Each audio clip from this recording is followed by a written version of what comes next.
안녕하세요. 저는 40대 여성입니다. 어떤 식으로 이야기를 시작할까 고민하다가 이렇게 주절주절 사연을 한번 올려봅니다. 저는 어릴 때 저희 집이 세상에서 가장 화목하고 단단한 가정인 줄 알았습니다. 그 누구보다 든든하고 오죽한 아버지와 자상한 어머니가 저희 유년 시절을 정말 행복하게 만들어 주셨었거든요. 우리 부모님은 사업으로 맺어진 혼인 관계였습니다. 아버지의 사업은 성장하고 있었고 어머니의 외가는 돈이 많았습니다. 두 집안이 결탁하여 아버지의 회사는 날이 갈수록 승승장구하며 안정적이고 거대한 기업이 되었습니다. 우리 어머니는 전업주부로 항상 아버지의 뒤를 내조하며 자리를 지켜내고 계셨습니다. 저희 외할아버지만 해도 사업적으로 머리가 뛰어나신 분이었기에 밑빠진 독에 절대로 물을 붓는 분은 아니셨어요. 그래서인지 항상 아버지의 성장하는 사업을 보며 투자를 이어가셨습니다. 이렇게 이해관계가 얽혀있는 집안이었음에도 우리 집은 항상 웃음이 끊이지 않았습니다. 물론 겉으로 보기에만 그랬을지 몰라도 어렸던 저는 그게 진짜로 행복이고 사랑인 줄 알고 자랐습니다. 그런데 외할아버지의 투자 실패로 인해 외가가 크게 흔들리게 되었습니다. 외가에서는 당연히 아버지에게 도움을 요청했고 아버지께서도 당연히 외가를 도와주실 줄 알았죠. 그때 저는 인간의 추악함을 알게 되었습니다. 제 나이 고작 14살 중학생일 때였어요. 아버지는 기울어진 외가를 돕지 않았고 오히려 뻔뻔하게 어머니에게 이혼을 요구했습니다. 아버지의 사업은 외가가 아니었으면 결코 이만큼 성장할 수 없었을 거라 했어요. 하지만 아버지는 그동안 진심으로 사랑했던 사람이 있다며 어머니에게 이혼을 종용했죠. 어머니는 외가의 기움과 동시에 알아 누워버린 외조부를 챙기랴 집안에서 바람난 걸 당당하게 밝히며 이혼을 요구하는 남편 사이에서 많은 스트레스를 받으셨습니다. 결국 그 짓눌러 오는 무게를 이기지 못하고 그만 쓰러지셨어요. 이때다 싶었는지 아버지와 오랜 불륜을 저질러 온 아버지의 비서가 집을 찾아와 저에게 어머니에게 이혼을 설득하라 했습니다. 적어도 어머니와 아버지가 이혼을 하면 저는 걷어주겠다면서 새엄마로서 보살핌에 소홀히 하지 않겠다고요. 그게 14살짜리 아이한테 할 말일까요? 당연히 저는 치를 떨었습니다. 가뜩이나 사춘기에 접어들어 예민한 시기에 대놓고 그런 이야기를 해대니 누가 고운 시선을 보낼 수 있겠습니까? 알고 보니 어머니와 결혼하기 전부터 아버지는 비서와 그렇고 그런 사이였다고 하더군요. 제가 가장 충격을 먹었던 건 저보다 나이가 1살 많은 혼외 자식이 있다는 사실이었습니다. 저는 정말 눈앞이 캄캄해지고 머리가 핑 도는 듯한 기분을 맛보았어요. 어머니께서 쓰러져 정신이 없는 와중에도 비서는 집을 찾아와 이혼해달라고 소리를 지르며 악을 썼습니다.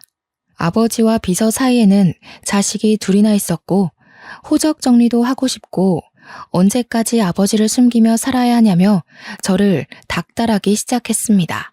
그러길래 누가 불륜을 하라고 했나요?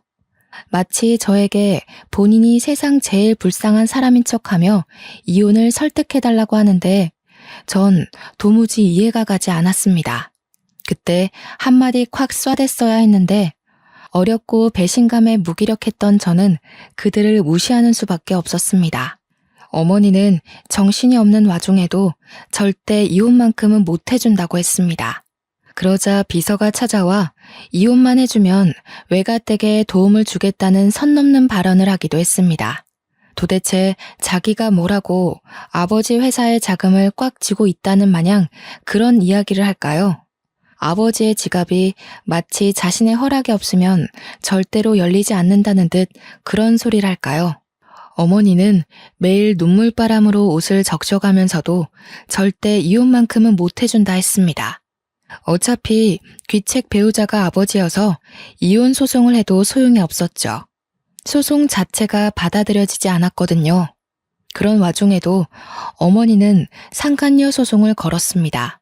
이혼은 하지 않아도 위자료는 끝까지 받아내겠다는 집념이 보이는 행동이었습니다. 당연히 승소했고 그 위자료는 외가로 넘어가게 되었죠. 저는 어머니가 참으로 대단하다 생각했습니다. 저라면 십수년을 배신한 남자를 죽이고 싶을 정도로 증오할 텐데 어머니는 이성적으로 행동하셨거든요. 외가는 이리저리 다른 가족들에게 도움 요청을 했고 급한 불을 끄자 어머니에게 절대적으로 집안일에 집중하라 했습니다. 그런데 그런 어머니를 두고 아버지는 비서랑 살림을 차려 나가버리셨습니다. 이제 더는 숨길 게 없다는 사람처럼 대놓고 말이죠. 저는 커다란 집에 어머니와 둘만 남았습니다. 언제고 부엌에 있는 식탁에서 온 가족이 화목하게 웃으며 식사를 하고 거실 TV로 스포츠 중계를 보면서 서로 응원하는 팀이 이기길 바라고 했던 그 추억이 짓밟혔어요. 물론 아버지는 저까지 내팽겨치진 않았습니다. 가끔 저를 불러다가 밥을 사주시기도 하고 선물을 사주시기도 하며 저와의 관계는 유지하려 애쓰셨습니다. 하지만 어머니에 대한 이야기는 꺼내지도 않으시고 신경도 쓰지 않았기에 저는 그런 아버지를 원망했고 늘 복수심을 불태웠습니다. 그렇게 혼인 관계만 유지한 별거 생활이 아주 오랜 시간 이어졌습니다. 제가 대학에 입학했을 때도 저에게 대학 등록금을 주시면서 슬쩍 운을 떼셨죠. 이제 너도 성인이니 슬슬 부모의 도움이 필요치 않은 나이 아니니? 결국 어머니에게 이혼을 설득해달라는 말이었습니다. 저는 전혀 이해하지 못한 척 다른 이야기를 했고 아버지는 매우 탐탁치 않아 하셨지만 저에게 더 이상 그런 요구를 하지 않으셨습니다. 다만 저에게 주신 등록금이 아까웠는지 주절주절 대학 생활을 잘해야 된다, 성적을 유지하라면서 잔소리를 하셨습니다. 그 잔소리를 듣는 내내 저는 다음엔 등록금을 받지 말아야겠다고 생각할 정도였어요. 그렇게 한참을 혼자 떠드시다 바쁜 일이 있다며 카페 밖으로 나가신 아버지의 뒷모습을 빤히 보고 있는데 혼외자식과 비서가 와서 아버지 양팔에 팔짱을 끼고 사라지더군요. 얼마나 어이가 없었는지 모릅니다. 솔직히 속으로는 초라한 마음까지 들더라고요. 내 아빠인데, 내 부모인데 저 혼외자식들은 하하호호 웃으면서 행복하게 지내는구나. 그런 못된 생각 있잖아요. 저는 그들을 잊으려고 애썼습니다. 어머니께서도 저에게 몇 번이고 말씀하셨죠. 제가 잘 되어서 그들에게 복수를 해야 된다고 하셨어요. 어머니의 복수에 이용될 마음은 없었지만 적어도 제 안에 끓어오르는 배신감만큼은 꼭 맛보게 해주고 싶었습니다. 그렇게 불같은 대학 생활을 잘 끝내고 졸업을 한 뒤 저는 무조건 대기업에 입사를 한다는 생각으로 취업 준비를 했습니다. 취업 준비를 하는 내내 정말 많은 자격증 시험을 보고 준비하고 대학 입시보다 훨씬 더 치열하게 준비한 것 같습니다. 저는 소원하던 대로 대기업에 입사를 했고 신입이라는 타이틀을 달고 이리저리 발로 뛰며 선배들의 예쁨을 받아가며 일을 열심히 했어요. 하루라도 빨리 승진하고 싶은 마음에 일거리를 기웃거리며 나서서 일을 하기도 했죠. 차라리 바쁜 것이 행복했습니다. 저의 열정을 알아본 것인지 회사 사수가 저에게 소개팅 자리를 주선해주겠다고 하더군요. 적어도 주말에는 데이트도 하고 해야 하는 것 아니겠냐며 이제 남자친구 만날 정도로 안정적이지 않냐고 했습니다. 솔직히 저는 몇 번이고 거절을 했어요. 나이가 적은 것도 아니었고 남자를 만나게 되면 미래의 일까지 생각해야 하는데 헐만 좋은 가족이지 속은 시꺼멓게 썩어 있었잖아요. 어디 말하기 부끄러울 정도로요. 그래서 싫다고 했습니다. 하지만 저희 사수님은 포기하지 않았어요. 저에게 그래도 나름 중견기업에 다니고 있는 남자고 최연소 임원 타이틀까지 노리고 있는 일 잘하는 사람이라고, 남자로 보지 말고 그럼 친구로라도 한번 만나보는 게 어떻겠냐고 하셨습니다. 저는 그 말에 조금 혹했어요. 일에 깐깐한 사수가 일 잘하는 사람이라고 칭찬을 할 정도면 배울 게 많을 거라는 생각도 당연히 들었고요. 저는 그럼 친구로서 만나보고 싶다고 이야기를 전했고 사수는 잘 생각했다며 바로 나를 잡았습니다. 그런데 그 소개팅남이 우리 아버지 회사에 다니는 사람이었던 거예요. 저는 처음부터 벽을 세우고 그 사람을 대하기 시작했습니다. 하지만 그 사람은 저에게 첫눈에 반했다고 했어요.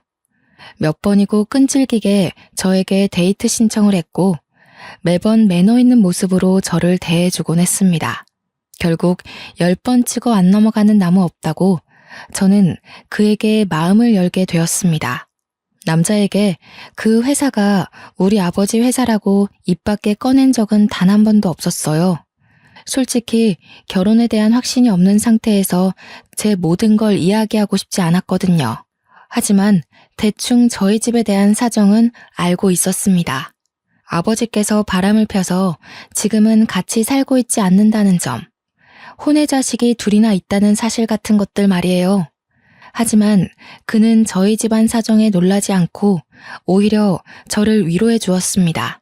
그렇게 한 해, 두 해 지나고 저희는 30을 간 넘긴 시점에 결혼을 하기로 약속을 했습니다. 우리 어머니께서는 아버지에 대한 나쁜 기억 때문에 저에게 결혼을 하지 말라고 했었어요. 하지만 남편의 성실한 모습을 몇 해 동안 지켜보시고 나서는 결혼 정년기가 지나기 전에 결혼식을 올리기를 원하셨습니다. 불륜 사건 이후 피폐해진 어머니께서 어느 정도 마음을 회복하신 것도 오롯이 남편의 지극정성 덕분이었거든요. 매 주말마다 저와 데이트할 시간도 모자란데 어머니를 모시고 근교에 바람도 쐬러 가고 산의 진미를 맛보게 해드리기도 했고요. 명절이고 생신이고 기념일이고 할 것 없이 어머니를 참 잘 챙겨주었습니다. 본인 부모님이 평생을 그리 사셨다며 처가댁에 무조건 잘하는 게 목표라고 했습니다. 당신이 얼마나 힘든 가정 환경에서 자랐는지 알고 있어. 하지만 이거 하나만큼은 약속할게. 평생이 지나도 내가 바람을 피는 일은 없을 거야. 살면서 무수히 많은 시련이 닥치겠지만 그때마다 당신과 함께 일어나고 싶어. 저희는 그렇게 양손에 반지를 끼웠어요. 서로를 평생의 반려자라 생각하며 살자고 절대로 한눈 팔지 않고 서로만 바라보기로 약속을 했습니다.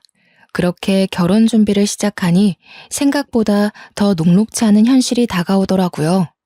서울의 집값은 너무 비쌌고 다행히 대출이 넉넉하게 나오는 회사에 재직하긴 했지만 그래도 이자에 대한 부담은 어쩔 수 없었죠.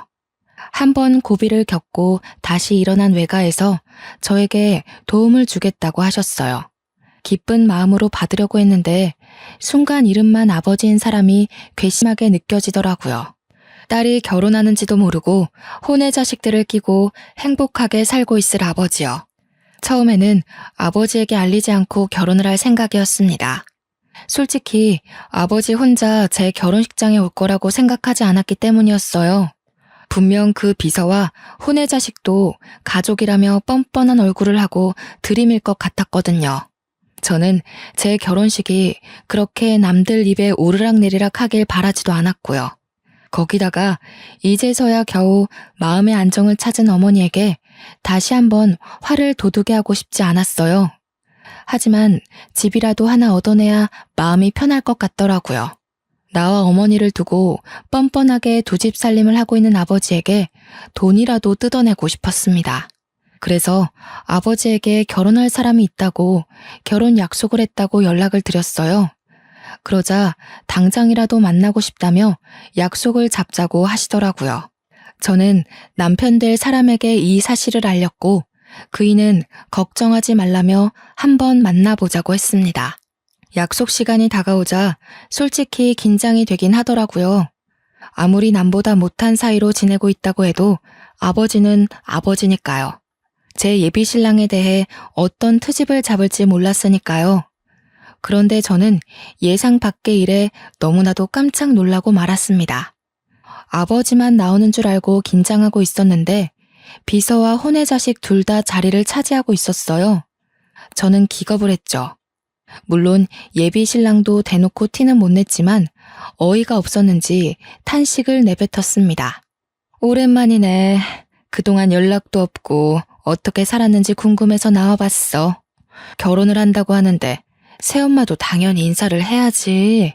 저에게 뻔뻔하게 새엄마라는 단어를 입에 올리는 그 여자의 주둥이를 정말 찢어버리고 싶었습니다. 저는 주먹을 꽉 쥐고 부들부들 떨었어요. 그러자 예비 신랑이 제 손을 꽉 잡아주었습니다. 혼외 자식 둘은 눈치가 있는지 그나마 아무 말도 하지 않고 가만히 자리를 지키고 있었는데 그 비서라는 여자는 쉴 새 없이 떠들더군요. 우리가 호적으로 묶여 있었으면 내가 혼주석에 앉아서 입장까지 편하게 지켜봤을 텐데. 정말 아쉽다. 혼주석? 미친 거 아니야? 어흠, 어른한테 그게 무슨 말버릇이냐. 우리 엄마가 뻔히 눈치켜 뜨고 쳐다보고 있는데 어디 불륜의 씨앗들까지 데리고 나와서 이 소란을 일으켜요. 아빠야말로 정신 차리고 사세요, 제발. 불륜의 씨앗이라니. 그럼 당신네들이 불륜이지 뭡니까? 법적으로 저 자식들이 우리 아빠의 호적에 입적되어 있나요? 나랑 형제자매 사이가 맞습니까? 아무리 내가 등본을 떼어봐도 나한테 형제는 없는데 말이죠. 예, 네가 어떤 마음인지는 알겠지만 아무리 그래도 피를 나눈 사이에 너무한 거 아니니? 어쩜 날이 갈수록 점점 더 뻔뻔해지세요? 우리 엄마한테 이혼을 종용하던 그때가 아직도 기억에 선합니다. 그런데 뭐가 어쩌고 어째? 새엄마? 혼주석? 정신이 나간 거 아니고서야 맨정신으로 그딴 소리랍니까? 남편은 제가 흥분하자 저를 말리려고 했어요. 하지만 저는 그런 남편의 손을 뿌리쳤습니다. 지금 아니면 이 모든 속내를 털어놓기 힘들 거란 생각이 들기도 했고 속 시원하게 털어내고 싶었거든요. 제가 한번 뿌리치자 남편은 저를 2번 말리진 않았습니다. 저는 거기서 멈추지 않고 계속해서 쏘아댔어요. 그동안 어머니께서 당했던 서욕을 어떻게든 갚아주고 싶은 마음에서였죠. 호적에도 못 올라간 것들이 가족인 척 하지 말라고. 아빠가 죽으면 그 재산이 다 내 거지 당신들 것이 될 것 같아? 그러자 비서도 혼의 자식도 도끼 눈을 뜨고 저를 바라보더라고요. 아버지만 눈을 동그랗게 뜨고 저를 바라보셨어요. 저는 그들을 향해 비웃음을 날려주었죠. 딱 그 정도 관계란 말입니다. 법적으로는 아무런 상속도 받지 못할 제3자들. 그게 당신네들의 자리라고요. 알겠어요? 그러자 비서가 서럽다는 듯이 엉엉 울기 시작했어요. 아무 말도 못하고 도리어 부들부들하던 아버지의 혼외 자식들도 마치 본인들이 세상에서 가장 불쌍한 사람들인 것 마냥 행동했습니다. 아버지께서는 저에게 꽤 화가 나신 듯 했지만 저는 상관없었어요. 어차피 집이나 한 채 뜯어볼까 하는 심산으로 만난 것이었고 아버지께서 열받아서 못해준다고 하면 외가에 손을 벌리면 되는 거였거든요. 남편만 제 속을 정확하게 모르니 발을 동동 굴렀죠. 본인도 이 정도의 싸움은 생각을 못한 것 같았어요. 게다가 지금 앞에 앉아있는 사람이 본인 회사 사장님이니까요. 어쩜 말을 그런 식으로 할 수 있느냐. 네 애미가 그리 가르치든 어디 그 입에서 우리 엄마를 올려요. 내가 보고 배운 게 뭐겠어요. 불륜? 뻔뻔함? 뻔뻔한 거 배운 김에 말할게요. 나 결혼할 때 올 생각 하지도 말고요. 집이나 한 채 해주세요. 뭐가 어쩌고 어째? 그래도 나 좀 핏줄이니까 내 가족이 될 사람은 보여줘야 할 것 같아서 만나자고 한 건데 이렇게 줄줄이 딸린 식구들 데리고 와서 내 속을 뒤집을 거란 생각은 못했네요. 저딴 불륜의 증거들 보여줘서 뭐합니까? 내 얼굴에 침 뱉기지. 아버지는 저에게 아무런 말도 하지 못했습니다. 솔직히 제 말에 틀린 소리가 하나도 없잖아요. 만약 혼외 자식들이나 비서가 밖에서 기다리고 있었다면 이 정도로 화가 나진 않았을 거예요. 어떻게 내 남편이 될 사람을 소개시켜주는 자리에 뻔뻔해도 유분수지. 아파트나 한 채 해주세요. 그거 말고는 더 이상 아빠한테 바라는 거 없네요. 저는 그 말을 뒤로 식어가는 음식들은 보지도 않고 남편의 손을 잡고 식당을 나왔습니다. 남편은 꽤 충격을 받은 듯한 얼굴이었어요. 정말 속에서 우러나오는 화목한 가정에서 자랐던 남편은 콩가루 집안인 우리 가족에 대해 할 말을 잃은 듯 했습니다. 거기다가 아버지라고 나온 사람이 본인이 다니는 회사의 최고 경영자라니 얼마나 황당했겠습니까? 저는 남편에게 솔직하게 이야기를 했어요. 지금 본 당신 회사 사장이 우리 아버지가 맞다고. 나를 낳기 전부터 불륜사이던 비서가 있었다고. 내가 14살에 집을 나가 단 한 번도 집에 들어온 적이 없었던 인간이라고. 증오하고 또 증오하는 사람이라고 이야기를 하며 저도 모르게 눈물을 뚝뚝 흘렸습니다. 남편은 그런 저를 꽉 끌어안고 위로를 해주었어요. 그동안 퍼즐 맞추기 식으로 조금씩 말했던 가정사가 모두 맞춰지는 기분이라고 했습니다. 그러면서 본인 회사 사장이 저런 파렴치한 인간인지 몰랐다고 너무나도 큰 실망이라고 했습니다. 회사에서만큼은 애사심이 강하고 회사를 위해 무엇이든 할 수 있는 사람인 것처럼 굴었는데 그것이 다 거짓부렁이었다면서요. 저는 남편에게 단 한 번도 이직하라는 소리를 해본 적 없었습니다. 하지만 남편은 저에게 이런 회사에서 미래를 꿈꿀 수 없다고 결혼을 해야 할 시기에 미안하지만 이직을 하고 싶다고 했어요. 저는 남편에게 하고 싶은 대로 하라고 했습니다. 그렇게 3일이 지나고 아버지에게서 뜻밖의 연락이 왔습니다. 만나자고 했지만 저는 만나기 싫다고 했고 아버지 회사 사람이 저희 집으로 심부름을 왔어요. 바로 아파트 계약서였습니다. 아버지는 저에게 미안하다며 아파트를 한 채 결혼 선물로 주겠다고 하더군요. 저는 솔직히 당황스럽긴 했지만 애초에 이것을 뜯어내려 그 더러운 만남을 했던 거니까 주는 건 받겠다고 했습니다. 그리고는 결혼식 당일까지도 연락을 하지 않았어요. 은근히 청첩장을 주길 기다린 눈치였지만 저는 절대로 날짜와 식장을 알려주지 않았습니다. 저는 아버지가 마련해 주신 신혼집에 들어가는 날에도 절대로 연락을 하지 않았어요. 남편은 약속대로 이직 준비를 시작했습니다. 물론 많은 걸림돌들이 있었죠. 남편이 워낙 능력이 출중해서 회사 임원들이 바짓가랑이를 붙들어 매고 말렸기 때문입니다. 집으로도 몇 번이나 찾아왔었는지. 하지만 이미 떠난 남편의 마음을 다시 붙잡기란 어려운 일이었죠. 그동안 따냈던 계약건들도 많았고 워낙 성실하게 일해서 주변 평판이 좋았던 남편은 더 좋은 조건으로 승진하여 다른 중견 기업으로 이직을 했습니다. 저희는 더욱 여유롭게 생활을 이어나갈 수 있었어요. 이직한 이후에도 몇 번이나 아버지 회사 임원들이 찾아와 앓는 소리를 했지만 저희는 싸그리 무시를 했습니다.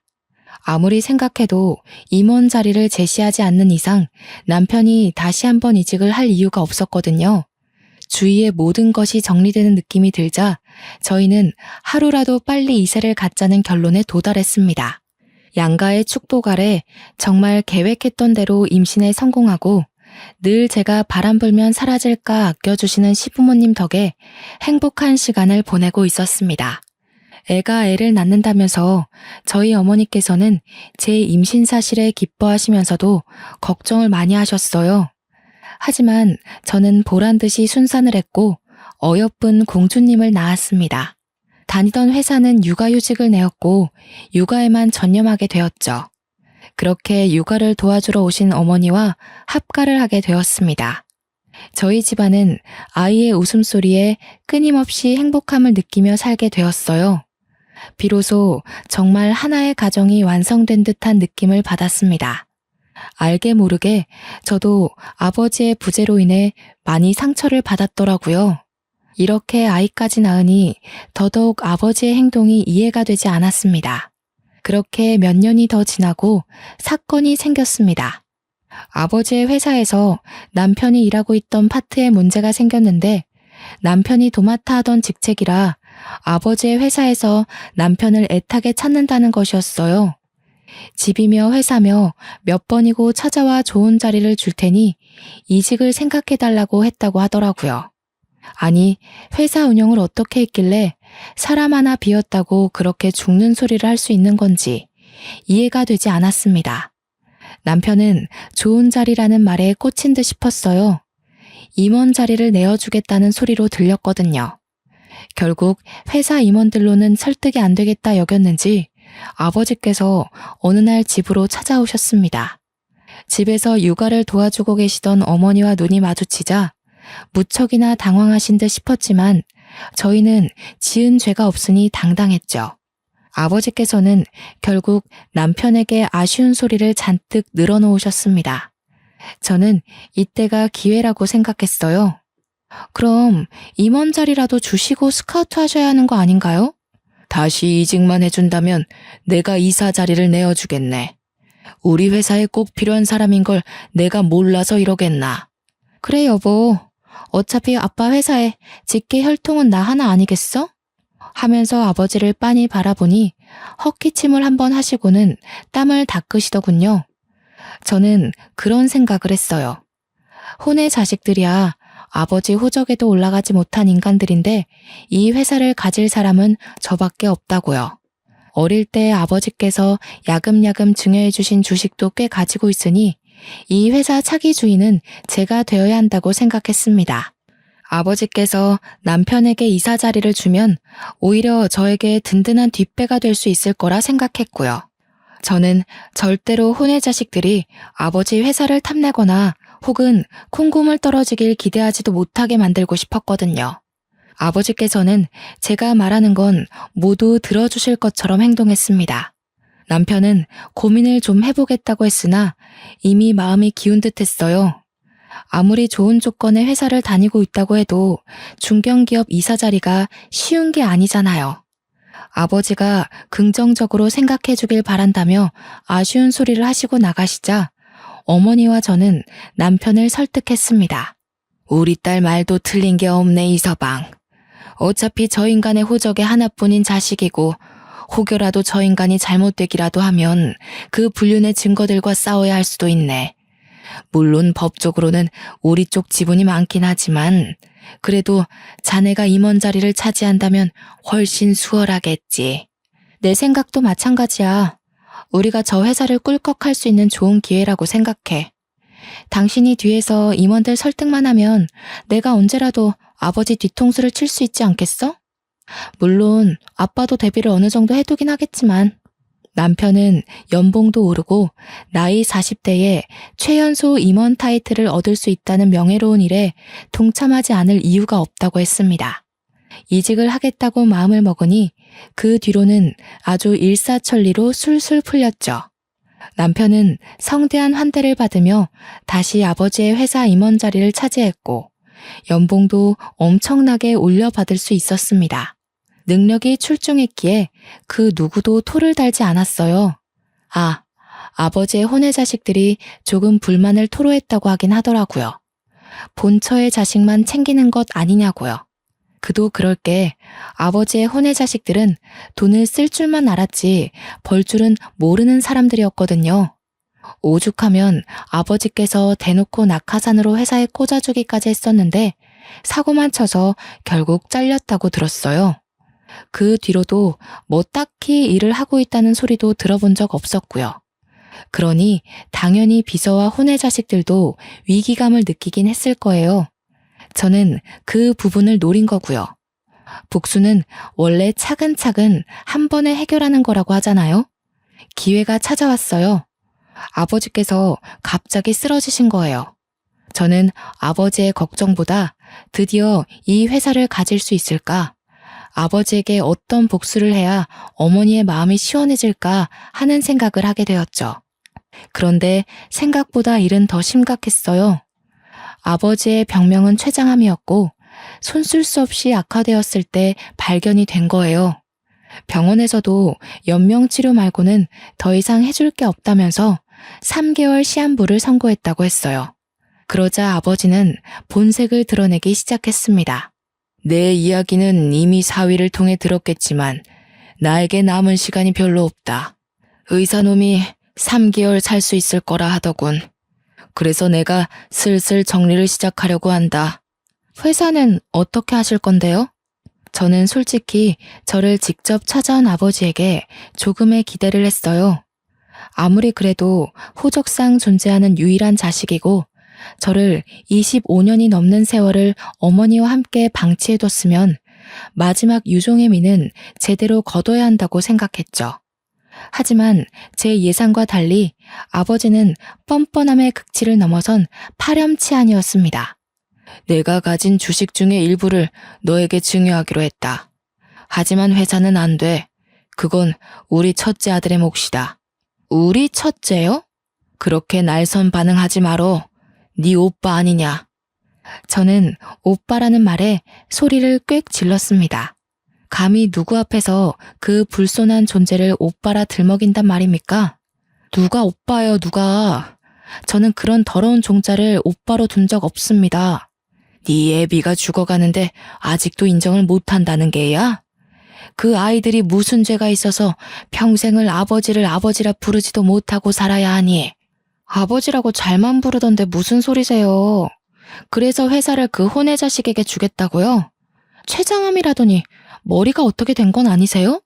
아버지는 제 말에 뒷목을 잡으시며 뒤로 넘어가는 신용을 하셨습니다. 일어서는 저에게 끝까지 회사를 탐내지 말라면서 주식이나 줄 테니 먹고 떨어지라는 식으로 말씀을 하시더군요. 저는 정말 이해할 수가 없었습니다. 아무리 그래도 어머니와 저와 함께 살 부대끼며 살았던 시간들이 있는데 어찌 혼의 자식만 챙길 수 있는지요.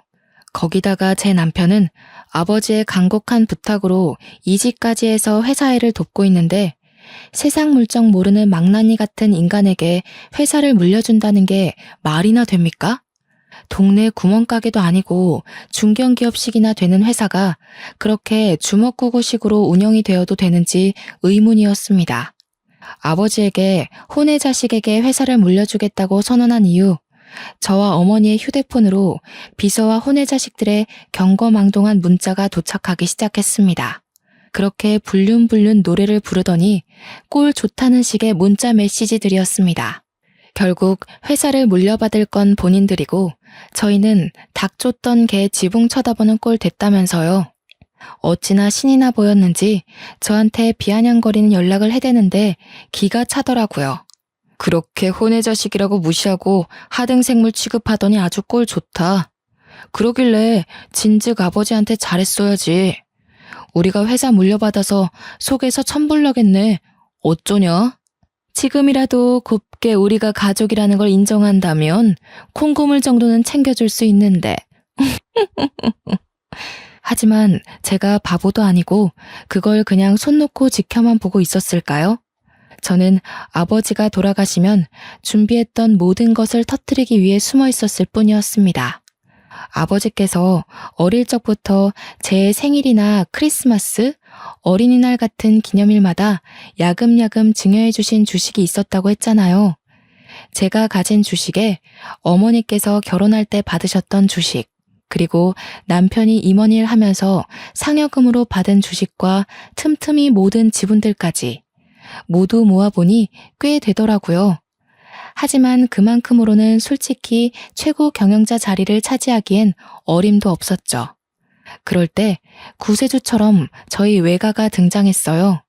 아버지께서 외가가 휘청거릴 때 한 푼도 도와주지 않고 오히려 바람난 사실을 당당하게 알리면서 어머니에게 상처 주었던 걸 계속 칼 갈고 계셨더라고요. 외가에서는 저에게 가진 주식 모두를 증여해 주셨습니다. 이날만 기다리며 틈틈이 주식을 모았다고 하셨어요. 아버지에게 복수하겠다는 일념으로 차명으로 모은 주식까지 어마어마하더라고요. 무려 주주총회를 열어서 대표를 해임시켜버릴 수 있을 정도로요. 하지만 그걸로는 준비가 조금 부족했죠. 주주총회를 열었을 때 아버지의 편을 드는 사람이 하나도 없을 리가 없잖아요. 무려 평생을 일군 회사인데 당연히 임원들은 아버지의 편이었겠죠. 그래서 남편이 발에 땀나도록 뛰며 임원들을 본인의 편으로 돌리기 시작했습니다. 꽤 오랜 시간 아버지와 함께 일했던 사람들은 아버지의 불륜을 모두 알고 있었지만 새롭게 우리 남편이 저의 짝지라는 것도 알게 되었어요. 그러자 내부에서도 반반씩 갈리기 시작했습니다. 불륜의 씨앗을 후계자로 인정을 해줘야 한다. 아니다. 그래도 하나뿐인 딸이 얼마나 고생하며 컸는데 호적상 친자에게 주는 것이 맞다. 반반씩 의견이 갈리자 저희는 승산이 있다고 생각했습니다. 그러는 와중에도 혼의 자식과 비서는 계속해서 자기네들이 회사의 주인이 된 것 마냥 굴었고요. 회사에 자리도 없음에도 자꾸 찾아와서 갑질을 한다는 소문까지 들었습니다. 지금이 바로 판을 뒤집을 때라고 생각했어요. 그렇게 2개월이 조금 지난 시점 아버지께서 돌아가셨습니다. 솔직히 하나도 슬프지 않았어요.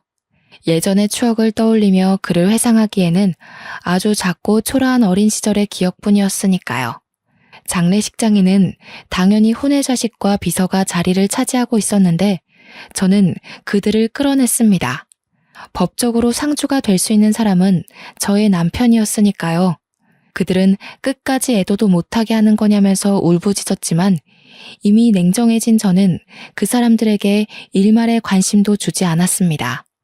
당연히 아버지 장례식장에 이름이 올라간 사람은 어머니와 저, 그리고 남편이었죠. 그들에게 끝까지 보여주고 싶었습니다. 너희는 가족이라고 이름도 올릴 수 없는 제3자일 뿐이라고요. 그리고 변호사와 함께 유산을 차곡차곡 정리했습니다. 아버지께서 주식은 저에게 주되 회사는 혼의 자식에게 주겠다고 했잖아요. 그게 바로 저에게 힘을 실어주는 일이 되었죠. 장례가 끝나자마자 저는 주주총회를 열었습니다. 이미 혼의 자식이 내정자가 된 듯한 판도를 모두 엎어버렸습니다. 제가 가진 주식들에 남편의 물밑 작업, 그리고 외가의 도움까지 모두 한 방에 터뜨려버렸죠. 당연히 혼의 자식은 취임식도 하지 못한 채 빈털터리로 회사에서 쫓겨나게 되었습니다. 주주총회에서 해임이 결정되고 불복하지 못하고 끌려나가는 와중에도 저에게 욕설을 뱉어내는 게 그 꼴이 퍽이나 우습더군요. 저는 다음 최고 경영자는 전문 경영인을 두겠다고 했습니다. 주주들도 당연히 저희 남편을 예상했던 것 같지만 저와 남편은 전문 경영인에게 맡기는 것이 좋겠다는 결론을 내었죠. 아버지의 회사가 번듯하게 남아있길 바래서라기보다는 제가 가진 주식값이 떨어지질 않길 바래서라고 할까요? 가진 주식으로 들어오는 배당금만 해도 꽤 쏠쏠했거든요.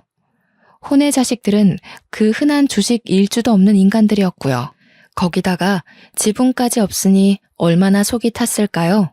법적으로도 유일한 자식이 저이니 아버지의 이름으로 된 재산은 모두 어머니와 제 몫으로 떨어졌습니다. 그제서야 혼의 자식들과 비서는 잘못했다면서 한 번만 용서해달라고 하더라고요. 사모님, 제가 잘못했습니다. 제가 돈에 눈이 멀어서 욕심을 냈어요. 그냥 죽은 듯 조용히 살 테니 저희 가족 먹고 살 만큼만 떼어주세요. 제발 간곡히 부탁드립니다. 우리 애들 아버지를 아버지라 부르지도 못하고 컸어요. 제발 자비를 베풀어주세요. 네? 아버지를 아버지라 잘만 부르던데 어디 이제 와서 뻔뻔하게 얼굴을 들이밀어? 그 인간이 살아생전에 저치들에게 건물 하나씩 증여해준 걸 몰라서 이러는 줄 알아? 욕심내지 않겠다더니 아주 욕심이 그득하구만. 죄다 불법 증여된 걸로 알고 있는데 세무조사 한번 받으시죠. 남편도 지지 않고 쏘아대 주었습니다. 그들은 그제서야 모든 걸 포기하고 도망가 버렸어요. 보험금이라도 나눠달라고 연락이 왔지만 세무조사를 들먹이니 번호도 바꿔버리더라고요. 어찌나 고소했는지 모릅니다. 복수는 복수를 낳는다고 솔직히 앞으로의 일이 걱정되지 않는다고 하면 거짓말이겠죠. 모든 걸 잃은 사람들이 비열한 짓을 두 번은 못할까 싶기도 하고요. 하지만 저희 가족은 모두 이겨낼 자신이 있습니다. 추운 겨울이 지나면 따뜻한 봄이 다가오잖아요. 아버지의 죽음은 예상하지 못했던 급작스러운 일이긴 했지만 살아계셨어도 언젠가 저는 똑같이 주주총회를 열고 회사를 분산시켰을 거예요.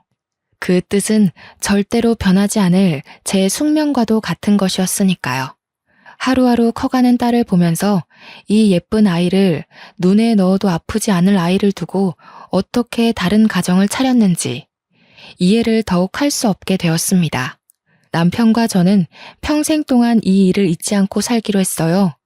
인과응보를 늘 마음속에 담아주고 평생을 함께 할 겁니다. 우리 어머니는 복수가 속 시원했는지 정말 편해진 얼굴로 저희 아이를 봐주시고 계세요.